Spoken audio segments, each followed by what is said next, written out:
Israel और Hamas के बीच संघर्ष लगातार जारी है। करीब 10 महीनों के बाद गाजा के चरमपंथी संगठन हमास ने इसराइल पर बड़ा हमला किया है। रविवार की रात हमास ने इसराइल के अश्कलोन शहर पर रॉकेट्स की बौछार कर दी। इजरायली सेना के मुताबिक हमास ने इसराइल के ऊपर करीब 10 रॉकेट्स दागे, जिसमें से अधिकांश को एंटी रॉकेट प्रणाली द्वारा नष्ट कर दिया गया। हमास का ये हमला इसराइली हमले का प्रतिशोध था।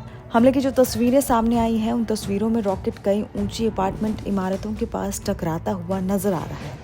हालांकि रॉकेट हमले के तुरंत बाद इजरायली आपातकालीन सेवाएं राहत बचाव काम में लगी हुई हैं। इस हमले में एक नागरिक घायल हुआ है, जिसका इलाज चल रहा है। राहत दल गिरे हुए रॉकेट की जगहों पर पहुंचकर स्थिति की निगरानी कर रहे हैं। हमले के बाद शहर की सड़कों पर खंडहर और टूटी कारों के बिखरे कांच, सड़क पर बिखरा मलबा नजर आ रहा है।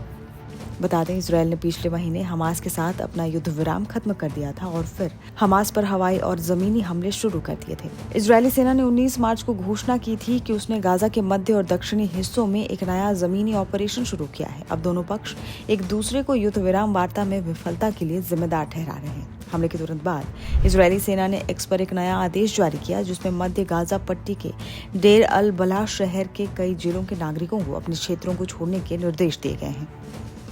आईडीएफ ने सोशल मीडिया पर पोस्ट कर लिखा है कि ये केवल एक क्षेत्र है जो आज रात हमास के रॉकेट हमले का शिकार हुआ है। हमास इजरायली नागरिकों पर हमले कर रहा है, जबकि गाजा के नागरिकों के पीछे छिपा हुआ है। हम आतंकवाद के खिलाफ इजरायली नागरिकों की सुरक्षा सुनिश्चित करेंगे। इजरायल पर हमास के हमले की खबर ऐसे समय में सामने आई है जब इजरायल के प्रधानमंत्री बेंजामिन नेतन्याहू अमेरिकी राष्ट्रपति डोनाल्ड ट्रंप से मुलाकात कर रहे हैं।